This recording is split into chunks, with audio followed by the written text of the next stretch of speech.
alguns irmãos depositam na conta da igreja através de Pix, através de transferência. E quando nós oramos pelos dízimos e ofertas, nós estamos orando por você também, tá? Porque você também fez a sua entrega. Hoje, talvez é até mais prático para muita gente fazer isso, né? Entregar via Pix, via transferência, não tendo que sacar o dinheiro no banco, não tendo que utilizar cheques.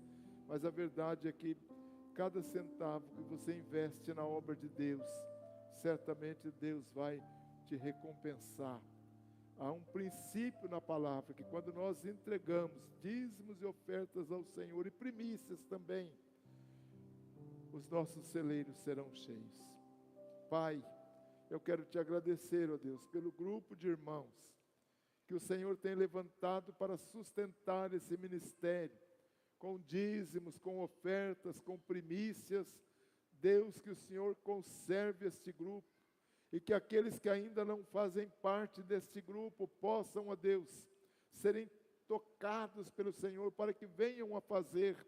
Entendam, ó Deus, que a prosperidade na Tua palavra, ela precisa ser semeada, ela precisa ser plantada para que nós possamos colhê-la. Que o Teu povo entenda isso, Pai, e venha contribuir na Tua casa, e venha abençoar a Tua casa, na promoção do Teu reino na terra. Assim oramos e Te louvamos em nome de Jesus. Amém. Abra agora a sua Bíblia, Evangelho de João. Continuamos ainda, vamos ficar algum tempo aqui. Coisas novas Deus tem trazido ao meu coração. Eu não quero trazer algo rápido, superficial, passageiro aos irmãos, mas na medida em que Deus fala no nosso coração, nós trazemos aos irmãos. É isso que temos feito nos nossos cultos. Nesse texto da palavra de Deus, nós temos as seguintes palavras: disse, pois, Marta a Jesus: Senhor, se Tu estivesses aqui, meu irmão não teria morrido. Mas também agora sei que tudo quanto pedirdes a Deus, Deus te concederá. Disse-lhe Jesus: teu irmão há de ressuscitar. Disse-lhe Marta: eu sei que há de ressuscitar na ressurreição do último dia. Disse-lhe Jesus: eu sou a ressurreição e a vida. Quem crê em mim, ainda que esteja morto, viverá. E todo aquele que vive e crê em mim, nunca morrerá. Crês tu nisso? Temos falado, irmãos, de Jesus enfrentando a incredulidade. Lembrando que o tema maior das nossas ministrações os obstáculos, ou são os obstáculos que Jesus precisou vencer junto ao túmulo de Lázaro. E estamos nesse obstáculo, Jesus enfrentando a incredulidade. E na ministração anterior, dentro desse ponto, nós falamos de algumas coisas que nos afastam de Deus. Nós falamos que nós nos afastamos de Deus quando nos encontramos ou ficamos frustrados com Ele. Também nos afastamos de Deus quando estamos vivendo na mornidão espiritual. E também nos afastamos de Deus quando não mantemos uma vida de oração e intimidade com o Senhor. E agora, lembrando um pouco daquilo que nós falamos na ministração anterior. Nos afastamos de Deus quando deixamos de ler e meditar na palavra de Deus. Falamos que a leitura da palavra de Deus nos trará crescimento espiritual. Também confrontará os nossos pecados, além de trazer correção aos nossos pensamentos errados e muitas vezes desconectados com Deus. Quando Paulo escreveu a Timóteo, ele fala algo interessante. Ele diz: procura apresentar-te a Deus aprovado, como um obreiro que não tem do que se envergonhar e que maneja corretamente a palavra da verdade. Como posso manejar corretamente a palavra da verdade se eu não conheço, se eu não tenho intimidade com ela, se eu não a leio, se eu não faço da palavra o meu alimento diário? Falamos que Davi, o homem segundo o coração de Deus, ele tinha um amor profundo pelas Escrituras. Ele chegou a dizer no Salmo 119, como eu amo a tua lei, eu medito nela o dia inteiro. Ou seja, a palavra de Deus deve ser isso para mim, deve ser isso para você. Ou seja, devo estar em contato direto com ela diariamente para que eu possa crescer na minha vida espiritual. E o outro ponto que nós abordamos é que nós nos afastamos de Deus quando não praticamos a verdadeira adoração. A adoração a Deus também é um dos elementos muito significativos para preservar o nosso relacionamento e intimidade com o Senhor. Muitos de nós adoramos a Deus apenas na igreja, nos momentos dos cânticos, porém no resto da semana sequer nos lembramos de Deus. Mas Deus deve ser lembrado por nós a todo instante, em todo tempo. Nós devemos estar adorando a Deus por aquilo que Ele é e por aquilo que Ele merece. Nós utilizamos aqui o texto de Romanos 12, quando Paulo fala que nós devemos oferecer um sacrifício vivo, santo e agradável a Deus, que é o culto racional. Ou seja, nesse texto, Paulo fala que eu preciso me oferecer a Deus em sacrifício. Quantos de nós têm feito isso? A pergunta que eu faço. Muitos buscam a Deus, não para se entregar a Deus, não para fazer um sacrifício a Deus, mas buscam a Deus simplesmente por aquilo que Ele tem para oferecer. E certa vez Jesus até repreendeu um grupo, e disse para esse grupo o seguinte: vocês estão me procurando não porque viram os sinais miraculosos, mas porque vocês comeram pães e ficaram satisfeitos. E ainda hoje muita gente tem esse tipo de comportamento, só comparece aos cultos para buscar uma bênção, para buscar alguma coisa, mas nada tem a oferecer ao Senhor, e Deus não se agrada de cultos que são praticados dessa forma. E hoje eu quero voltar ao texto de Hebreus. Nós demos uma paradinha ali para fazer essas considerações do afastamento de Deus e voltar ao texto de Hebreus que nós temos considerado.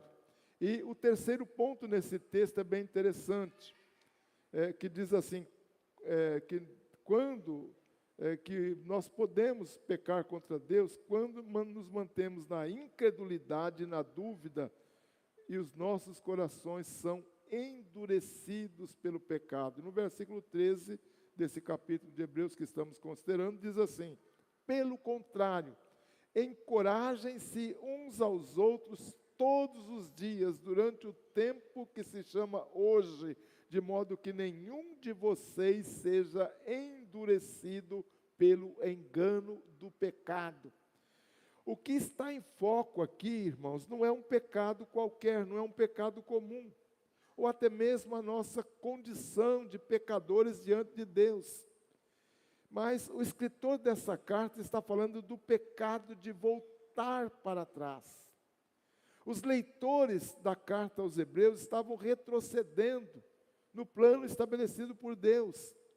Nós não podemos retroceder, uma vez que fomos escolhidos para ser testemunhas fiéis da redenção que nós desfrutamos em Cristo. Há um outro texto nessa mesma carta, bem interessante, um texto extraído lá do livro de Abacuque, que o escritor da carta diz: mas o meu justo viverá pela fé, e se ele retroceder, não me alegro nele. Nós, porém, ele se inclui entre os leitores, nós, porém, não somos daqueles que retrocedem e são destruídos, mas dos que creem e são salvos. Voltar atrás desagrada a Deus e implica também em perdas irreparáveis. Vocês observaram que aqueles que voltaram para trás, ou que estavam voltando para trás, eles estavam debaixo de uma ameaça de destruição. O próprio texto fala, são destruídos. Numa outra versão da Bíblia, na versão RA, revista e atualizada, diz assim: não somos dos que retrocedem para a perdição. E eu destaco aqui o verbo destruir, que vem do termo grego apoleia, com o sentido de destruição total, ruína, deterioração, perdição, uma destruição que consiste no sofrimento eterno no inferno. Então é algo muito sério.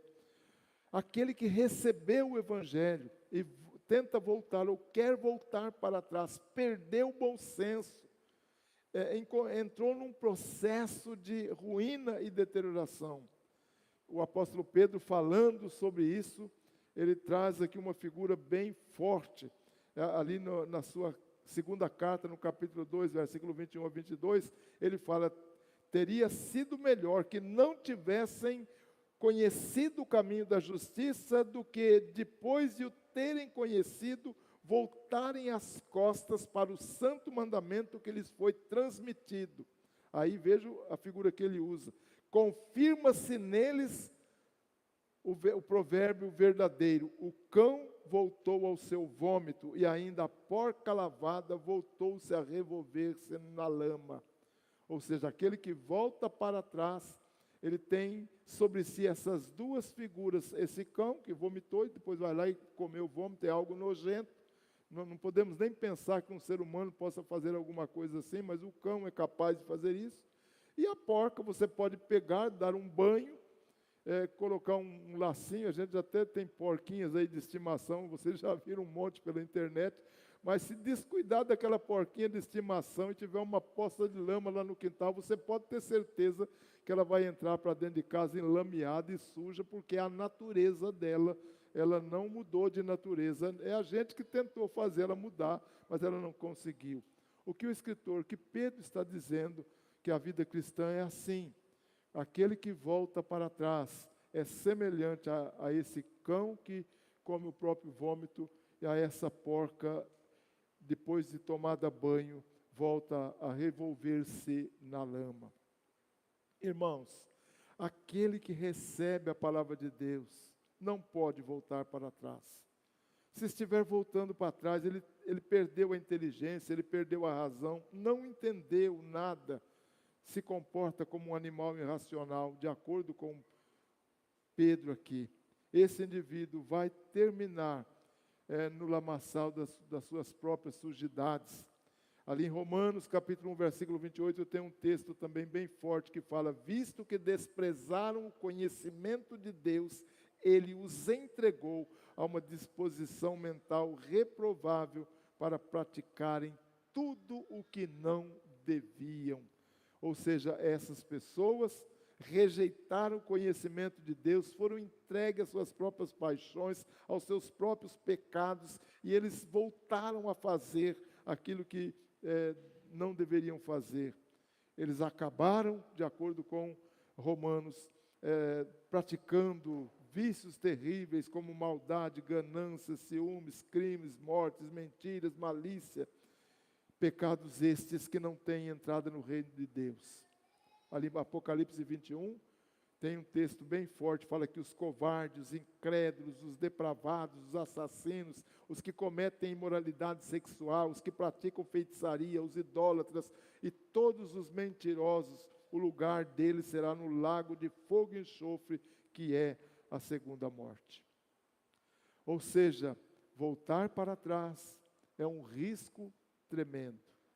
E é isso que o escritor da carta aos Hebreus está focando neste ponto que nós colocamos para os irmãos. Não podemos desprezar aquilo que recebemos de Deus, aquilo que já temos em Cristo, dando meia volta, voltando à antiga vida, voltando aos antigos pecados. Como eu fico triste, aborrecido, quando eu vejo crentes que foram batizados nas águas em nossa igreja, ficaram algum tempo conosco, depois voltaram para o mundo e hoje estão vivendo de acordo com as suas paixões lá fora, distante de Deus, e não são poucos que ficam assim ou que vivem assim.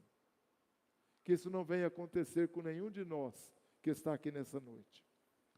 Segundo ponto que eu quero considerar com os irmãos é que quando o risco também que nós estamos correndo é quando nos mantemos na incredulidade e na dúvida nós perdemos a confiança adquirida. Versículo 14 do mesmo capítulo da carta aos Hebreus fala o seguinte: pois passamos a ser participantes de Cristo, desde que, de fato, nos apeguemos ao fim, à confiança que tivemos no princípio.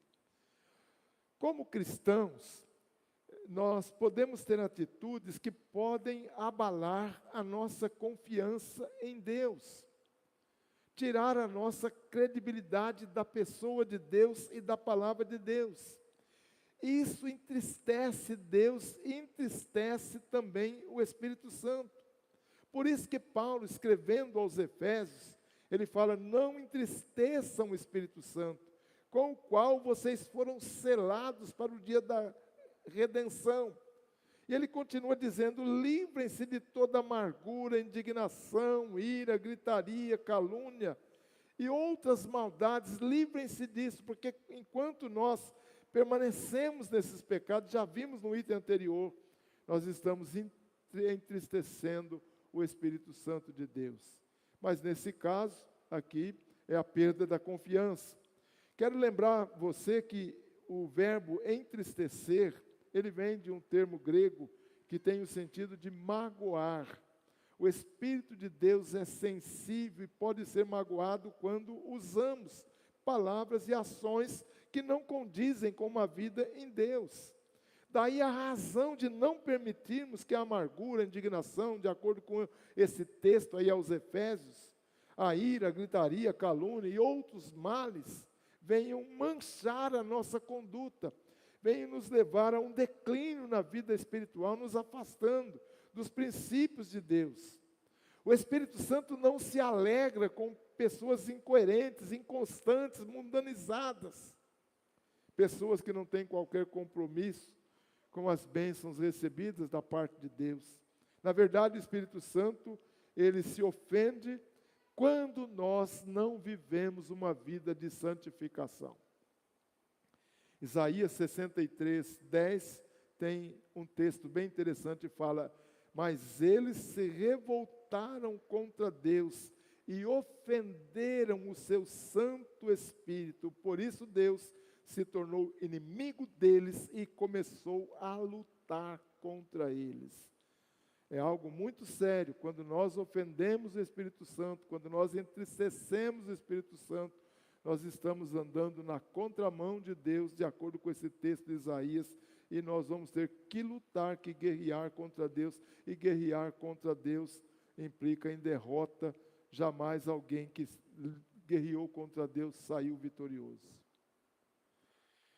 Quando perdemos a nossa confiança em Deus, quando nos recusamos a ouvir e obedecer a sua palavra, nós então nos tornamos contrários, nós entramos na contramão de Deus e a nossa vida, consequentemente, vai entrar numa queda espiritual. A perda da confiança em Deus nos torna senhores de nós mesmos, e isso agrava também o nosso relacionamento com Ele. De acordo com o escritor da carta aos Hebreus, esse comportamento, irmãos, insulta o Espírito Santo. Vocês viram? Entristecer, magoar. Agora, o escritor dessa carta usa outra palavra, que é a palavra insultar. Ele fala assim: quanto mais severo castigo julgam vocês, merece aquele que pisou aos pés o Filho de Deus, que profanou o sangue da aliança pelo qual ele foi santificado. Presta atenção agora. Insultou o Espírito da graça. O verbo insultar, ele vem aqui de um termo grego que significa ultrajar. Nos dicionários de língua portuguesa, se você consultar essa palavra, você vai perceber que significa proferir palavras ou ter um comportamento que atinge gravemente a dignidade, a integridade e a honra de alguém. Afrontar ou afronta, ofende aquele que desconfia de Deus, com certeza o desonra e o afronta. Podemos afirmar que a desconfiança em Deus é um grande problema, até mesmo pode comprometer a manifestação do poder dele nas nossas vidas. O evangelista Marcos, outros evangelistas também falam desse momento, ele diz que Jesus não pôde realizar milagres grandes ali em Nazaré, porque havia desconfiança e incredulidade em seus corações. Exatamente Marcos 6,5 fala o seguinte: ele não conseguiu fazer ali nenhum milagre, a não ser impor as mãos sobre poucos doentes. Interessante a palavra poucos doentes. Ele se admirava da incredulidade deles, ou seja, se a nossa incredulidade vai impedir o mover de Deus, vai impedir o agir de Deus, os milagres de Deus na nossa vida.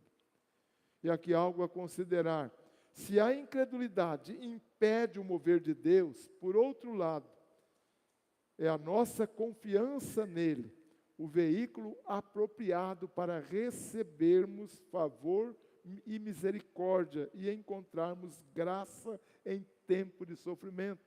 É isso que está em Hebreus. Estou usando bastante Hebreus aqui. Assim sendo, diz o escritor, aproximemo-nos do trono da graça com toda confiança, a fim de recebermos misericórdia e encontrarmos graça que nos ajude no momento da necessidade. Hebreus 4,16. Ou seja, nessa confiança que podemos depositar no Senhor, nos tempos difíceis, nós seremos conduzidos ao trono da graça. Essa confiança em Deus, ela vai estar ligada a um outro ponto, que é o conhecimento da pessoa de Deus. Precisamos de conhecê-lo cada vez mais, precisamos buscar ao Senhor. E quando nós fazemos isso, então, tudo aquilo que fazemos, as nossas escolhas, os nossos negócios, os nossos atos, tudo quanto diz respeito à nossa vida, nós podemos descansar no Senhor, que Ele cuidará de cada detalhe na nossa vida. Foi isso que Pedro disse, né? Lancem sobre Ele toda a vossa ansiedade, porque Ele tem cuidado de cada um de vocês. Irmãos, é muito interessante isso, esse conhecimento de Deus. Ele vai nos levar a uma vida abundante, a uma vida frutífera, a ter confiança cada vez mais no Senhor. Então precisamos confiar, precisamos entregar os nossos cuidados a Deus, que Ele certamente estará nos abençoando. Então, cuidemos, para que a gente não tenha um coração endurecido pelo engano do pecado. Cuidemos, para que não tenhamos perda de confiança, perda de credibilidade em Deus e na sua palavra. Nós estamos vivendo um tempo de ceticismo, e até mesmo no meio dos crentes. A gente crê em Deus, mas na verdade quando a gente precisa demonstrar isso, nós recuamos, ou nós percebemos o quanto somos fracos, o quanto não estamos fazendo o que deveríamos fazer. Que possamos fugir do engano do pecado, que possamos depositar a nossa confiança em Deus. Que Deus nos abençoe. Eu quero chamar o Júlio aqui à frente. Nós vamos estar cantando uma música. Vou pedir para você se colocar de pé. Eu não quero fazer apelo público para que você venha aqui à frente, mas eu quero que você faça desse cântico agora uma oração na sua vida. E a cada mensagem, a cada culto, nós precisamos refletir. Como estamos sendo? O que estamos fazendo? É para isso que estamos aqui. Quero dizer para você que antes de eu trazer essa mensagem para vocês, eu passei por ela. Falou ao meu coração. Naquele momento que eu estava ali meditando no Senhor, Deus falou ao meu coração também. Coisas na minha vida precisam também ser consertadas a cada dia, a cada manhã. Assim como você, eu também sou devedor, eu também sou falho. Pense nisso, reflita sobre isso. E ao cantar esse cântico, você vai fazer dele uma oração.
Louvado seja o santo nome do Senhor Jesus. Eu peço que você coloque a sua mão sobre o seu coração neste momento e abaixe a sua cabeça.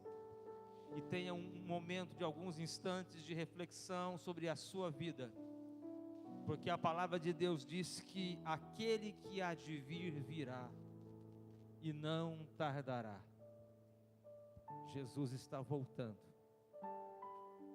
E Ele vem buscar a sua igreja. Ele não vem buscar a igreja batista de Viradouro. Ele vem buscar a igreja dele, a noiva dele. E a noiva pode estar pertencendo à igreja batista de Viradouro. Mas não quer dizer que você, se você pertence à instituição Igreja Batista de Viradouro, não quer dizer que você vai morar no céu. Mas é Jesus em tua vida como teu Senhor, como teu Salvador, é que vai garantir a tua entrada ampla na glória, na Nova Jerusalém. Se você ainda não entregou a sua vida para Cristo, faça isso agora. Diga: Jesus, eu te quero na minha vida. Eu te recebo em meu coração como meu Salvador, como meu Senhor. Perdoa meus pecados e me faz andar na tua presença, para que eu possa morar sempre no céu quando o Senhor me chamar. Se você está desviado dos caminhos do Senhor, se você tem andado por caminhos tortuosos e você se sente amarrado e preso, não consegue mais, faça essa oração, diga assim: Senhor Jesus, neste momento eu faço uma nova aliança contigo. Mais uma vez eu me entrego em tuas mãos e te peço, me liberta completamente. Quero viver para a tua glória e para a tua honra. Agora eu vou orar pela sua vida. Maravilhoso Deus e eterno Senhor, aqui há vidas, meu Deus, vidas amadas, vidas preciosas para o Senhor, vidas pelas quais o Senhor por elas se entregou na cruz do Calvário. Vidas, meu Deus, que são tão amadas do Senhor, que se somente uma delas estivesse viva naquele dia, ainda assim o Senhor ia por ela na cruz do Calvário se entregar. E eu te peço, venha libertá-las agora, Pai, de todo tipo de amarra, de opressão maligna, de pecados, de frieza, de incredulidade agora. Toda a ação do inimigo ao redor delas, em nome de Jesus, nós repreendemos, ó Pai, e pedimos que a unção do Teu Espírito venha visitá-las desde o alto da sua cabeça até a planta dos seus pés, trazendo quebrantamento, trazendo renovo em suas vidas, e uma vida espiritual, uma vida de santidade, uma vida, meu Deus, de fervor em sua alma, e de desejo de estar na tua presença, e te agradando, andando diante de ti, e anunciando o evangelho da salvação a todos aqueles que estão ao seu redor. Pai amado, Pai querido, nós assim oramos e pedimos, abençoa o teu povo, renova neste dia, assim oramos, em nome do Senhor Jesus. E o povo de Deus diz, amém, louvado seja Deus. A graça do Senhor Jesus Cristo, e o amor de Deus, e a comunhão do Espírito Santo seja com todo o povo de Deus, amém. Vai na bênção para a sua casa, em nome de Jesus.